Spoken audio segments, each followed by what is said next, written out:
Assalamualaikum warahmatullahi wabarakatuh.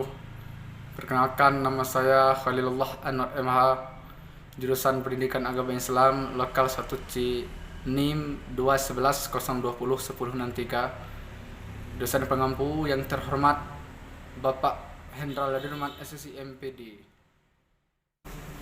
Sini saya akan menjelaskan tentang teknologi modern, lingkungan hidup, dan upaya mengatasinya.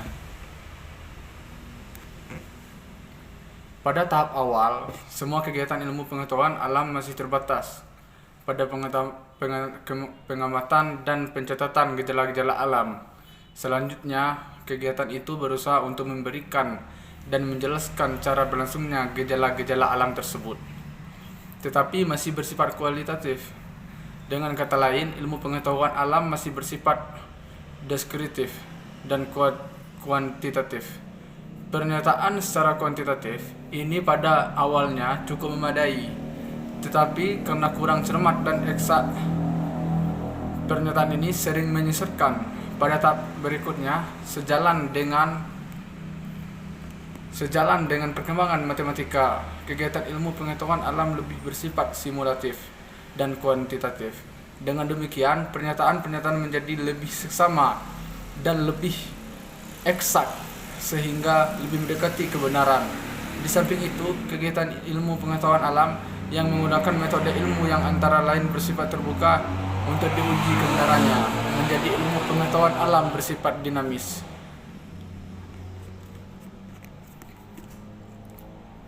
Dan yang kedua, masalah lingkungan hidup. Pencapaian kemakmuran dan perluasan kemudahan, dampak positif dalam upaya pemenuhan kebutuhan manusia. Perkembangan ilmu pengetahuan dan teknologi dapat mendatangkan kemakmuran materi. Adanya perkembangan ilmu pengetahuan alam dan teknologi menimbulkan cabang ilmu pengetahuan baru.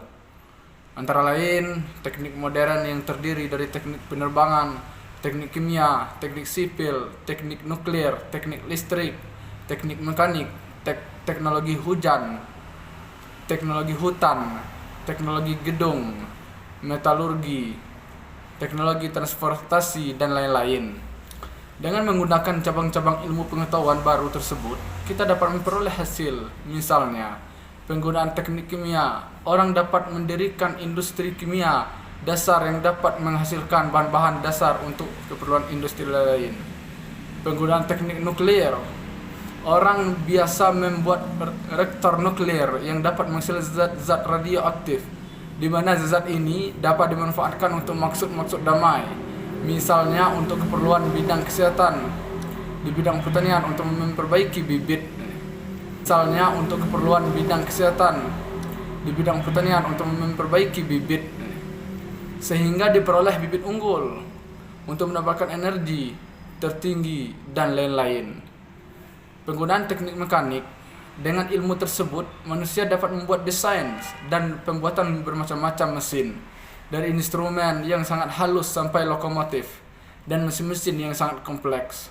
Penggunaan teknik penerbangan telah demikian pesat, dari pesawat yang sederhana sampai pesawat terbang mutakhir. Pesawat ruang angkasa dapat dibuat oleh para ahli. Penggunaan teknologi hutan seperti kita ketahui. Dan juga saya akan menjelaskan tentang upaya manusia mengatasi masalahnya. Usaha manusia untuk mengatasi masalah hidupnya, misalnya mencari energi pengganti minyak bumi. Kita mengetahui bahwa minyak bumi merupakan sumber daya yang sangat penting bagi kehidupan kita sehari-hari. Namun kita mengetahui pula bahwa sumber daya itu tak dapat diperbaharui dan jumlahnya pun terbatas, sehingga mau tak mau manusia harus mencari sumber energi yang lain bila ingin tetap dapat mempertahankan kehidupannya di masa mendatang. Masalah lain yang juga sangat vital adalah masalah penggunaan teknologi maju yang baru saja kita bicarakan pada pelajaran yang lalu. Sebagai contoh adalah tenaga nuklir, terutama dari bom atom maupun bom hidrogen yang dapat memusnahkan umat manusia beserta isi permukaan bumi ini bukannya dihapus, tetapi malah justru sebaliknya. Setiap kali jumlahnya bertambah dan bahkan sekarang telah semakin menyebar di berbagai negara. Bila terjadi perang nuklir, mungkin kita tidak lagi dapat merasakan nikmatnya hidup di dunia. Kita mungkin berada di dunia lain.